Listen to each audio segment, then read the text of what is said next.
النهاردة كان المفروض نكمل قصة ساويرس، بس واحنا بنمر في ميدان سعد زغلول في وسط المعتصمين اكتشفنا قضية أخطر من ساويرس، وكان لازم نتكلم عليها ولازم نسمعها لكل المسؤولين ولازم يعرفها كل المصريين، لأنها بتهدد حياتنا كلنا،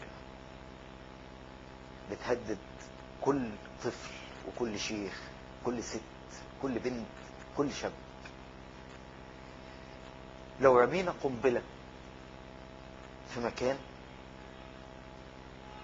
هتموت 10 20 100، لكن لو رمينا مرض في مكان هيقضي على بلد كاملة، لان كلنا ما بنستغناش عن المية، كلنا ما بنستغناش عن الاكل، كلنا ما بنستغناش عن الهواء. وعلى فكرة موضوع النهاردة بيضيف قضية جديدة ابشع واخطر من كل القضايا اللي متوجهة للرئيس المخلوع مبارك واعوانه كله. هنسمع مع بعض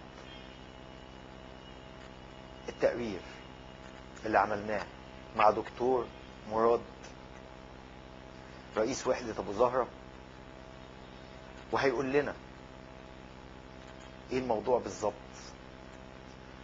وهيفهمنا ازاي مصر بدأت الحرب عليها من زمن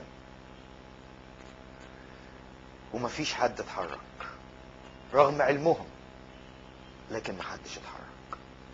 نسمعوه مع بعض. انا مش هطول عليكم علشان ادي فرصة للدكتور مراد ان هو يتكلم وياخد اكبر مساحة. وعلى فكرة مساحة يوتيوب ما بتديناش اكتر من 15 دقيقة، عشان كده هنقسم الموضوع على حلقتين. دي هتكون الحلقة الاولى وهنكمل في الحلقة الثانية. اسيبكم تسمعوا ونخلي المسؤولين كمان تسمع معانا. ماشي يا دكتور. السلام عليكم، انا دكتور مراد ابو شعير، سابقا مدير وحده ابو زهره. نعلي الصوت شويه. طيب سابقا انا مدير وحده ابو زهره، ولكني انا برصد بقالي 10 سنين الحرب البيولوجيه على مصر. معروف ان مصر وقعت على اتفاقيه منع انتشار الاسلحه البيولوجيه بروتوكول جنيف سنه 1918 جميع دول العالم برضه، والتوقيع النهائي 1972، واسرائيل ما وقعتش الا سنه 1985 مع امريكا، وجت امريكا نقضت الاتفاقيه سنه 2001. فاحنا لازم طبعا نعرف يعني ايه حرب بيولوجيه. حرب بيولوجيه يعني دوله بتحارب دوله بالمرض. تمام؟ سواء كان انسان او حيوان او نبات. ففي قائمه من امراض الزراعه احنا بنقول عليها الخطيره اللي هي بتدمر الاقتصاد، اللي هي مرض حرب بيولوجي. وفي الانسان في قائمه داخله في 200 مرض. اجمالي عدد الامراض 1200. اللي حصل طبعا بدايه ان اسرائيل من سنه 1970 وما قبل كانت بتجمع الفئران العربيه ومناطق تكاثرها، وتبعت الجواسيس تاخد هذه الفئران تعمل عليها تجارب وتلقحها بالميكروبات والجراثيم وتبعتها من تاني. طب معلش يا دكتور، اشمعنى الفئران العربيه؟ لان الفار بينقل 200 مرض. كلمه فار ده، فار يعني سلاح بيولوجي. تمام. الفار يحمل 200 مرض. على سبيل المثال فيروسات السرطان. لا معلش، فيروسات السرطان اللي هي اونكوجينيك فيروس دي على سبيل المثال. ايوه برافو عليك. ماشي، انت دخلت في السيتوميجالو فيروس، برافو عليك. انت خلاني بس انت استعجلت شويه. تمام. فالفار بينقل 200 مرض. تمام. جميع الفيروسز والبكتيريا يعتبر ده الريزرفوار المخزون. فكون ان دوله تخش بالجواسيس تاخد فئران وترجع وترجع تاني. يبقى اذا احنا الموضوع ايه؟ طبعا لازم نبص له بعمق شويه. ليه بقى؟ لان اسرائيل لما عملت الدراسات ديت، وانا معايا الكتاب وموجود على النت باسم الحرب البيولوجيه على مصر المواقع ديت واسماء المراجع، تمام؟ دوت معنى كده ان اسرائيل لم تثبت حسن نواياها فيما يخص اتفاقيه كامب ديفيد. تمام. فانا كنت بدور طبعا هل مصر تتعرض لاعتداء بيولوجي ولا لا. اعتداء بيولوجي اللي هي اسمها بيولوجيكال كرايم، يعني جريمه بيولوجيه، ان انا باذي جسمك او صحتك او صحه الحيوان اللي انت بتاكله او النبات اللي انت بتاكله. تمام. هذا هو مفهوم الجريمه البيولوجيه. هو بينقسم لثلاث حاجات. العدو الاحتمالي، يعني مش لازم يكون عدو حقيقي، لا انا بحتمل، انا بشك. تمام. فعدو احتمالي.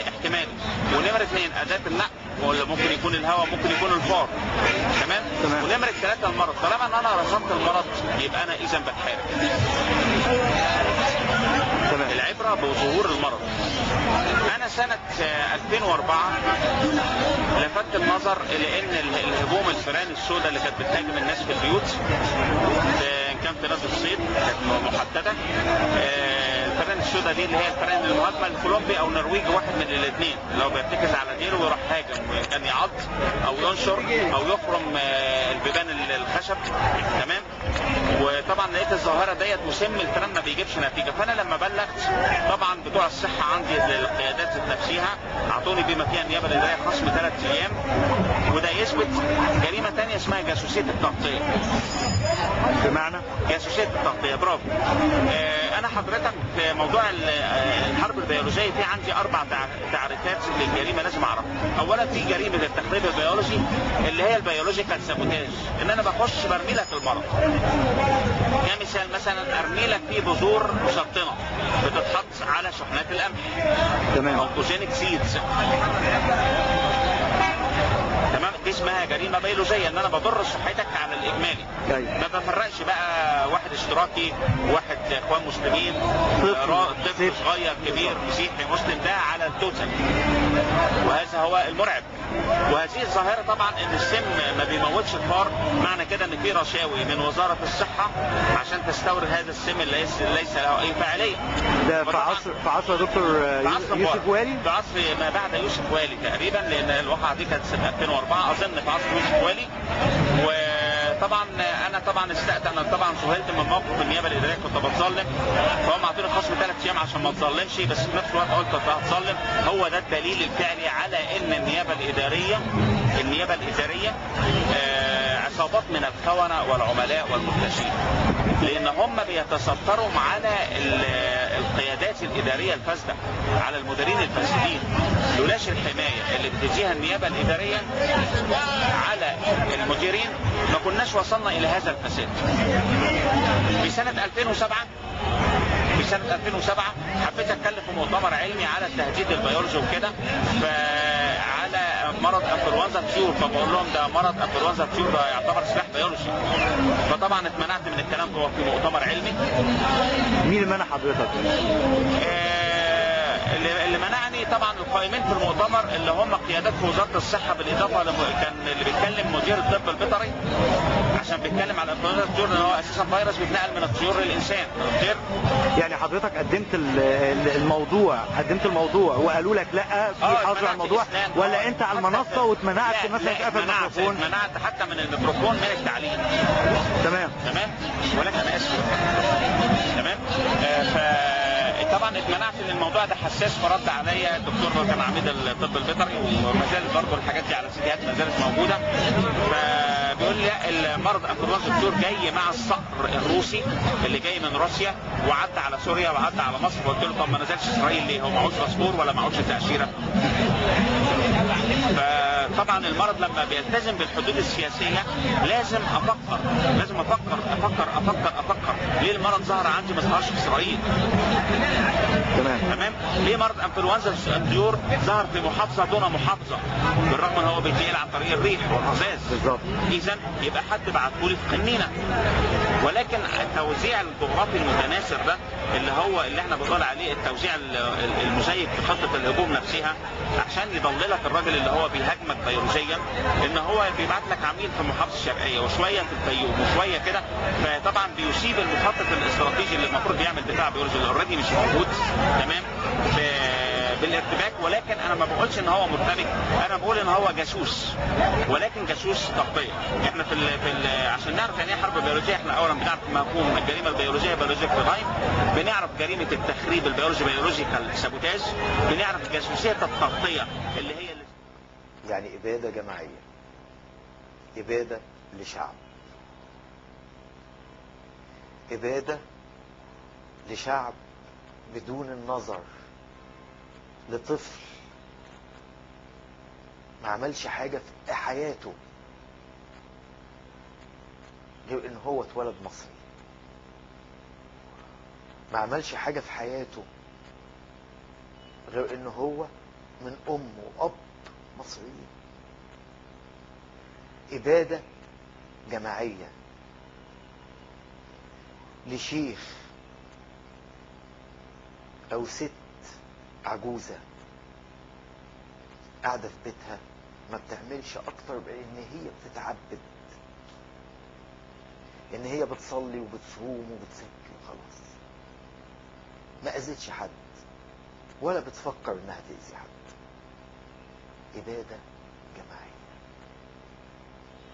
تحت سمع وبصر المسؤولين، تحت سمع وبصر مبارك والحاشية. طب ليه؟ هيستفيد ايه؟ ده اتهام جديد له هو واعوانه بالخيانة العظمى، خيانة وطن.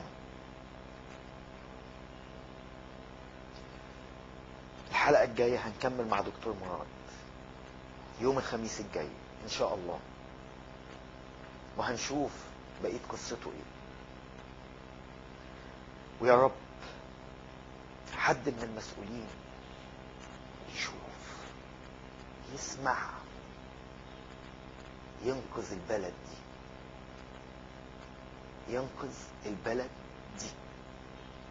سلاح بيولوجي معترض بيه، احنا النهارده مهددين باطفالنا. انا لما ارشد برغوث يعمل لي حساسيه في طفل، يبقى معنى كده ان هو في فيروسات ولا يستبعد ان تكون من طائفه فيروسات السرطانيه. دي القريه اللي انا كنت فيها قريه ابو زهره مقتول فيها 2 عن طريق 3 حشرات. ايه بقى؟ السندفلي اللي هي البراغيث، ودي الحالات متصوره، البراغيث اللي نقلت لي اللي هي الفيروس الادينو فيروس اللي بيعمل لي عتامه على القرنيه، يمهد يوسف وهبي بيها للهجوم البيولوجي الاسرائيلي على مصر من واقع اتفاقيه التعاون الزراعي الاسرائيلي.